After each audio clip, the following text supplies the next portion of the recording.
Kwa majina naitwa Said Ramadhani Mgenyi, ni afisa ufuatiliaji wa tathmini wa miradi. Ujenzi wa shule hii umefadhiliwa, tunautekeleza kwa njia ya programu ya SEQUIP, ambapo ujenzi wa SEQUIP tunautumia hapa, tunatumia force account ambaye ni maelekezo ya Mheshimiwa Rais, tutumia mafundi wazawa waweze kufaidika na miradi hii.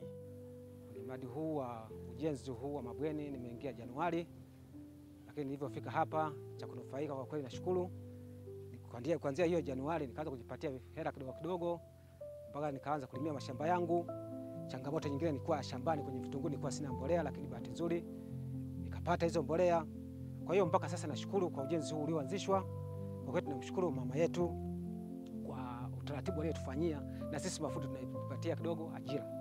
Sisi tunashukuru kwa mradi uliokuja hapa, maana tunanufaika.